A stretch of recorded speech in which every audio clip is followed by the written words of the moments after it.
ज्योतिरादित्य सिंधिया के नाम से किसी को खुजली भी हो सकती है। जी हां, यह सच है और ऐसा हम नहीं कह रहे हैं, बल्कि केंद्रीय उड़न्य मंत्री ज्योतिरादित्य सिंधिया ने जन आशीर्वाद यात्रा के दौरान देवास में खुद यह कहा है कि उनके नाम से कांग्रेस को खुजली होने लगती है। उनके इस बयान के बाद मध्य प्रदेश के राजनीतिक गलियारों में अब इस बात को लेकर चर्चा है कि यह सिंधिया की जन आशीर्वाद यात्रा है या कांग्रेस कोसो यात्रा।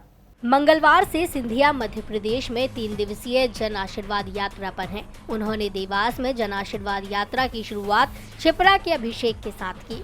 इस दौरान उन्होंने लोगों को संबोधित करते हुए कहा कि इस क्षेत्र से मेरे संबंध राजनीतिक नहीं पारिवारिक हैं। मैं यहाँ की जनता के लिए पूरी तरह समर्पित हूँ और प्रधानमंत्री नरेंद्र मोदी का संदेश कोने कोने तक पहुँचाने आया हूँ। लेकिन इसी बीच उन्होंने सरकार की उपलब्धि गिनाना छोड़ कांग्रेस को कोसना शुरू कर दिया। सिंधिया ने कांग्रेस की तुलना गिरगिट से करते हुए कहा कि कांग्रेस गिरगिट की तरह है, हर वक्त रंग बदलती रहती है। उनके बारे में मैं क्या ही कहूँ, जो काम कांग्रेस ने पिछले 70 वर्षों में नहीं किया, नरेंद्र मोदी ने इतने कम समय में उसे पूरा कर दिखाया है। सिंधिया यही नहीं रुके, उन्होंने आगे कहा कि मेरा नाम जब भी आता है कांग्रेस को बड़ी खुजली होती है। उनके इस बयान के बाद कांग्रेस ने भी सिंधिया पर हमले तेज कर दिए हैं। सिंधिया जी ने कांग्रेस को लेके बयान दिया है कि उनके नाम से कांग्रेस को खुजली होती है।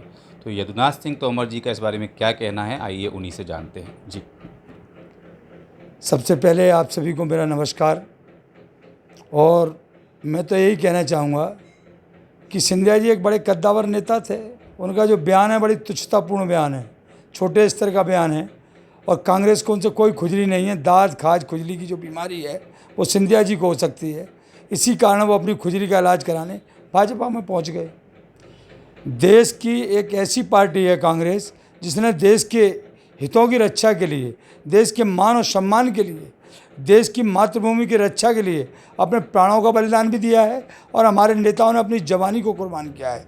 आज देश के ऐसी पुण्य आत्मा की पुण्यतिथि है जिन्होंने देश को जय हिंद का नारा दिया, जिन्होंने देश को, और उस समय मैं यही कहूँगा कि कांग्रेस में ऐसी परंपराओं के लोग रहे हैं, नेताजी सुभाष चंद्र बोस, पंडित मोतीलाल नेहरू, जवाहरलाल नेहरू, महात्मा गांधी जैसे लोगों की संस्था है कांग्रेस। कांग्रेस को किसी से खुजली नहीं होती।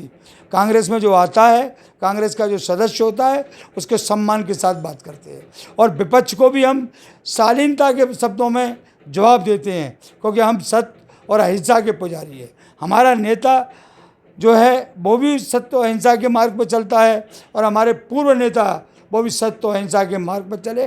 उन्होंने कभी ओछी मानसिकता का परिचय नहीं दिया, ओछी वाणी का प्रयोग नहीं किया।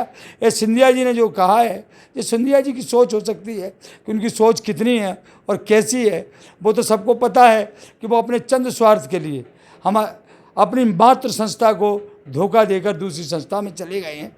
कल जब वो भाजपा से किसी और दल में जाएंगे तो यही शब्द वो भाजपा के लिए। मध्य प्रदेश यूथ कांग्रेस मीडिया विभाग के अध्यक्ष विवेक त्रिपाठी ने कहा है कि लोगों को सिंधिया का नाम सुनते ही इसलिए खुजली होने लगती है क्योंकि वे खटमल हैं। सिंधिया कांग्रेस में रहते हुए भी लोगों का खून चूसते थे और बीजेपी में जाने के बाद भी खून चूस रहे हैं। महाराज की खून चूसने की पुरानी आदत है।